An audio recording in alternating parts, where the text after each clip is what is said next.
Hi, I'm Scott. Welcome back to Synth Stuff. Today we're going to be talking about an 80s classic, Trans-X, Living on Video. I'm going to explain exactly why that song is kind of responsible for me being into synthesizers today. And then we're going to recreate it on the SH-101 and the GAIA 2. We're going to create that classic lead sound. Coming up. Living on Video by Trans-X was an instant 80s classic. It kind of brought in the era of electro out of Montreal in Canada, so I heard it a lot being from Canada originally. This story starts a long time ago in the 1980s. I was a 17-year-old kid, broke as most 17-year-old kids are. I was in the Long and McQuaid music store in Toronto looking and drooling over all the newest synthesizers that I couldn't afford. And on the floor they had this old beat up Poly 6 that, well, I also couldn't afford, but it was actually in a price range where I might be able to swing it. So I started playing around with this Poly 6 and playing with the factory presets that were installed on it until I came across this sound. I instantly recognized that sound.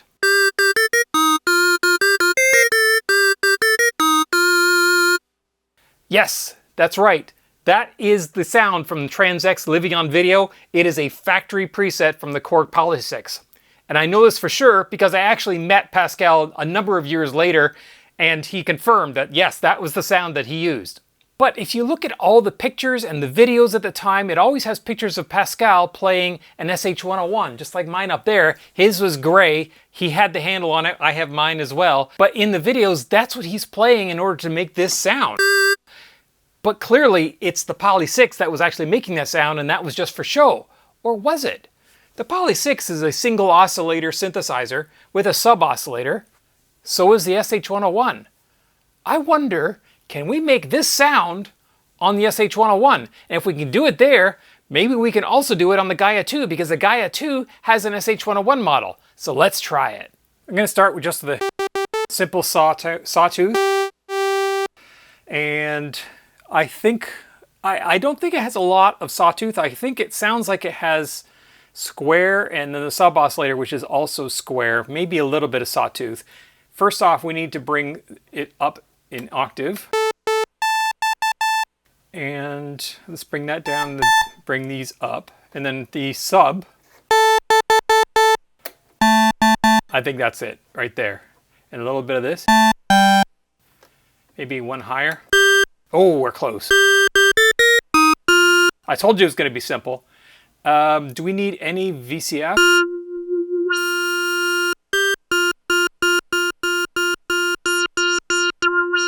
We need that squelchy filter in there.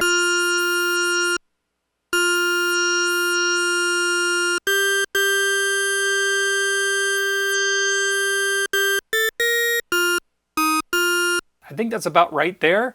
And we don't need any envelope at all.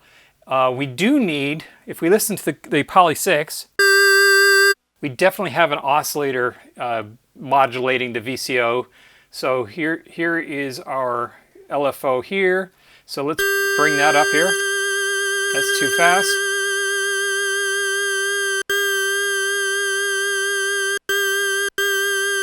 Maybe too much. I think that's it. Nope, too much. See if that's the right speed. That's about the right speed. The Poly 6 definitely has a brighter tone, but it's pretty close.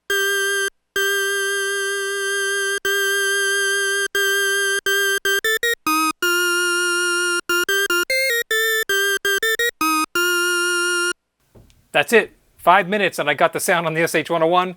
Let's move over to the left and try the GAIA 2. The GAIA 2 has...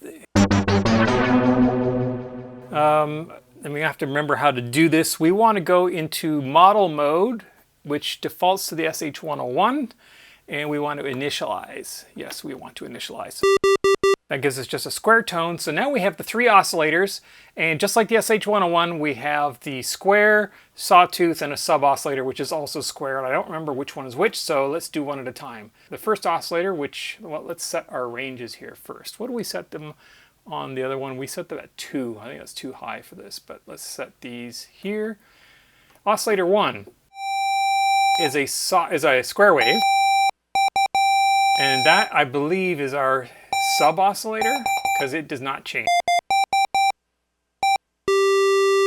Then we have oscillator 2, which is also notch. There we go.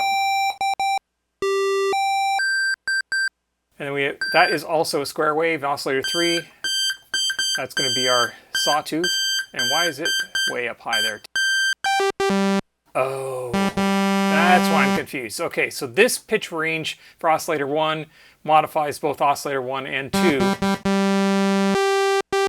And then, that's it, okay. And then this one, oscillator 1, we can't modify at all because that's our sub-oscillator. Got it, okay.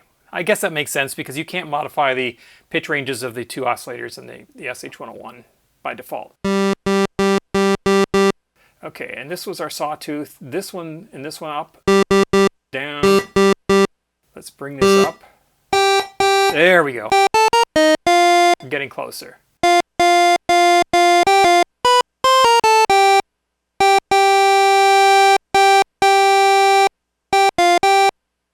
All right, what do we do with the filter? We had just a little resonance.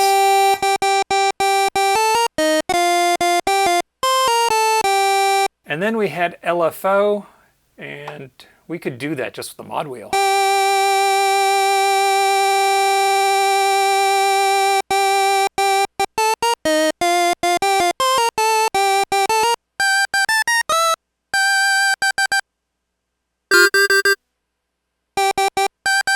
So it's this octave up here we want to play.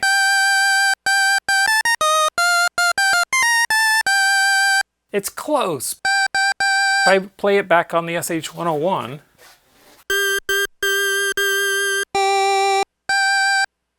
there's something missing. On the GAIA 2 in the past, I've been able to get sounds identical to the SH-101. I must be doing something different on here.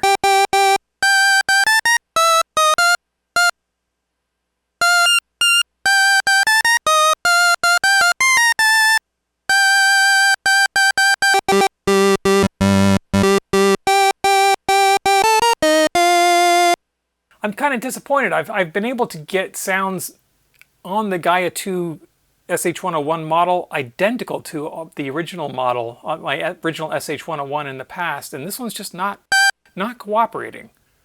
Do I have it set up to the correct waveform? Oh, I don't? Or do I?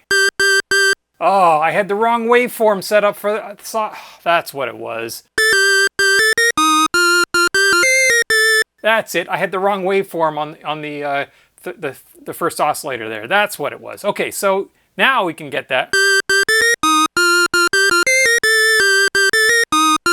Maybe we'll take a little bit of the...